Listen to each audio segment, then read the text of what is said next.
Hi, Mystery Recapped here. Today, I'm going to explain a Chinese language action comedy film called KungFu Dunk. Spoilers ahead. Watch out and take care.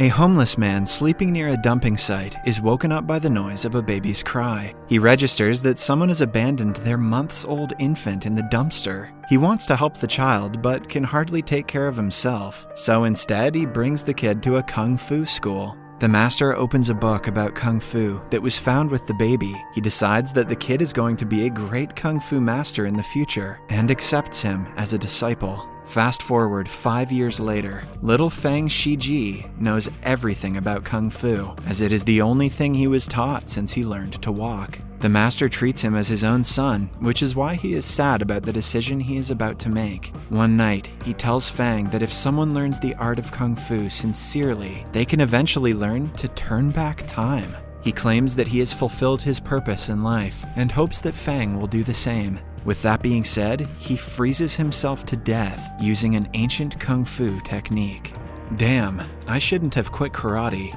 Fang can hardly understand what is going on. He runs to the master's dead body, asking him to come back to life. That day, he learns a valuable lesson about life and death. Cut to several years later, Fang is now a young man, still working in the Kung Fu school. But after his master's death, his life hasn't been easy. He is treated as a punching bag by the new masters to teach the students of the school. Because he is an orphan, no one respects or loves him. Fang takes all the abuse he faces, thinking that he is indebted to the Kung Fu school. One morning, the headmaster calls Fang to the field to perform a new technique on him. This time, Fang wears a Shaolin iron vest under his clothes to not feel the principal's punches, but when he is caught, the man denies him food and kicks him out for the night. With nowhere to go, Fang comes by the river and throws cans into a bin to pass time. He doesn't miss a single shot, which is surprising to an old man watching him, named Wang Li. The man thinks it must be easy and tries to throw one himself. Only then does he realize that Fang must have practiced for years to be that precise. When Wang Li finds out that Fang is hungry, he presents him with an offer.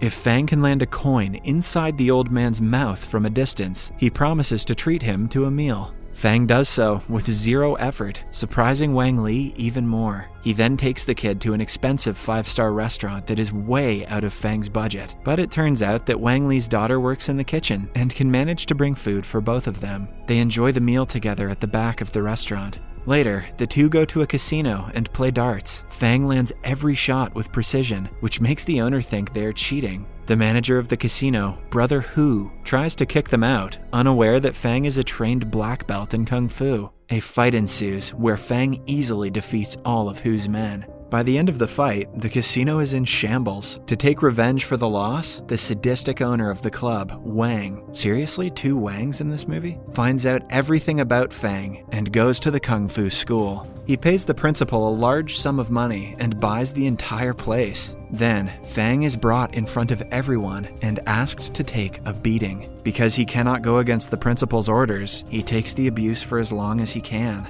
Even after that, he is kicked out of the school. In the evening, Fang goes to meet Wang Li again and tells him everything that happened. Wang Li has planned something for Fang and asks him if he can play basketball. Although skeptical, Fang is desperate to do anything to earn money. He tests his skills by throwing a ball to the bin several meters away with pinpoint accuracy. Wang Li pulls some strings and arranges a meeting with the dean of a college whose basketball team is in need of a good player. The dean agrees to take Fang in and organizes a press conference the next day. Being the center of attention is strange to Fang, but he is happy that he is being welcomed into a new organization. Suddenly, a girl named Lily objects to his admission. She is the sister of the team captain, Ting Wei, and wants him to approve Fang before he is taken into the team. Ting Wei is a star player, but an alcoholic. Even while drunk, he makes a slam dunk and proves his skills. Fang is given a ball and asked to do the same. He throws it from several meters away and scores.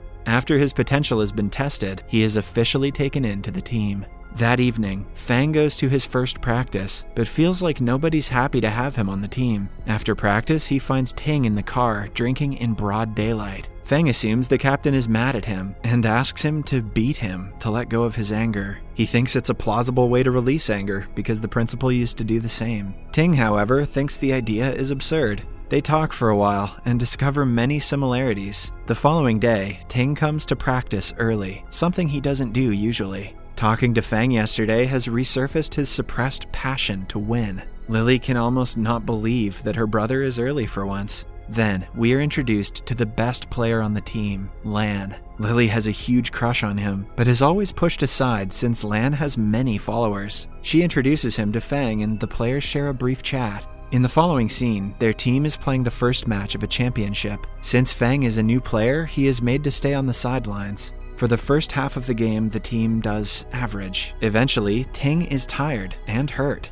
Wang Li insists they let Fang replace him for the last few minutes of the game. Fang gets to play, but unlike what everyone had thought, he delivers the worst performance. The team is about to lose because of his sloppiness until he scores a final basket and turns the game around. They win the game, but Fang registers that he has to practice harder to be as good as the other players. Starting that day, he trains with his teammates during the day and chains himself to a running bus at night to increase his stamina. Lily always cheers for him during practice and supports him dearly. Slowly, Fang starts falling for her. He waits for her outside her house for hours, sending her funny pictures of himself, and puts a lot of effort into impressing her. After a month of training, Fang goes to Ting, wanting to learn how to slam dunk. However, Ting thinks he should learn to walk first before he begins running. At night, when no one is around, Fang practices slam dunks, but hurts himself in the process. The following day is the quarterfinals of the championship. Before the game, the captain of the opposite team makes fun of Fang for being an orphan. The game begins and instantly falls on their side. They score basket after basket, most of which are assisted or scored by Fang. Everything goes well until he tries to score a slam dunk, but instead slams himself into the basket.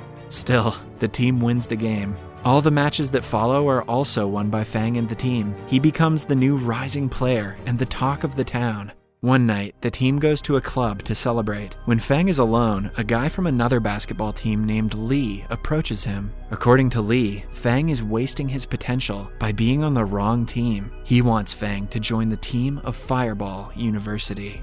After offering him a business card, Lee goes to meet his sponsor, who happens to be the owner of the casino, Wang. It turns out that Lee used to be Ting's best friend and teammate, but he betrayed their team a day before the finals and joined the Fireball University because of Wang. This caused their team to lose the last tournament, which in turn made Ting an alcoholic. The Fireball University is famous for stealing good players from other universities for their own good. That is why they want Fang so desperately. Lily is scared that Fang will also leave the team, like Lee, but he assures her that he is no LeBron James, and he will not leave just to win. It is then the day of the final match between Fang's team and the Fireball University. The opponents do not play fairly and injure most of Fang's teammates. The referee has also been corrupted by Wang, hence no action is taken against the team. The captain and Lan have to be sent to the sidelines because of their injuries. Still, Fang single-handedly gives the opponents a hard competition. He uses his knowledge of KungFu to use the opposition's game plan against them.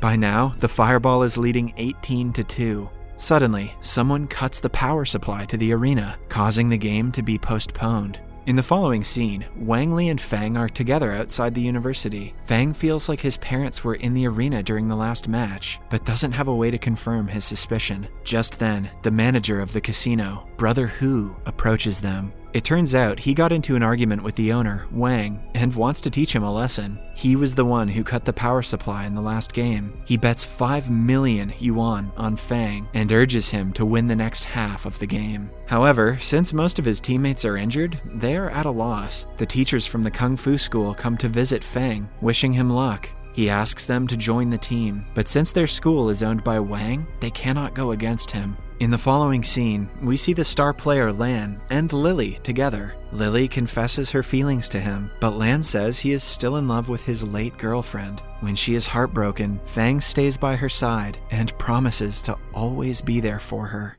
Then, the day of the final game arrives. Fang has no hope of recovering in the game, since most of his teammates are not playing due to their injuries. Right before the game starts, his teachers arrive, confirming that they are willing to play with the team. This sport officially has no rules at all. The opposition retaliates, but it is revealed that the teachers already did all the paperwork and are officially permitted to play. Using many kung fu techniques that they have mastered over the years, they manage to give the fireball a hard time. A lady teacher uses acupuncture needles to stop the referee from stopping the game for invalid reasons. Another teacher uses an air control technique to push the ball according to his wish. Meanwhile, Fang scores several baskets. When Wang sees that his team is losing, he calls his henchmen to fight the teachers. They interrupt the game and attack the rivals, but are overpowered by the kung fu experts. The game is halted because of the commotion. When it restarts a while later, Lan and the people who were injured in the last game also rejoin. Li is surprised as to how they recovered so soon. Lan replies that kung fu doesn't only defend, but also heals. Right. Now, Fang's team is only one basket away from winning the tournament. He throws the ball perfectly in the last few seconds, but the corrupt referee stops it from going into the basket. It is clearly cheating, but he claims that his words are absolute. When at his lowest, Fang remembers what his master taught him a long time ago. If one learns the art of kung fu sincerely, he can eventually learn to turn back time. He recalls the moves the master made before his death and mimics them. A few seconds later, everything around Fang freezes, and the time goes back to 5 minutes earlier. If we learned anything from the beginning of the movie, it's that Fang is now in an alternate timeline, and in the real one, he's dead inside a block of ice. This time, when he gets the ball, he doesn't throw it to the basket directly, but passes it to Ting. In the end, he scores before the referee can stop them, and the team wins the tournament. A few days later, Fang is outside the uni, signing autographs for his fans. Right then, a woman comes looking for him and reveals that his biological father is a wealthy man. Fang meets the guy and finds out that years ago, he was being chased by a woman who wanted to kill him and Fang. Hence, to save Fang from her, he left the infant near the homeless man and flew to another country. Over the years, he made a lot of money and wants Fang to stay as his son now. The father and son reunite and walk away, leaving Wang Li alone.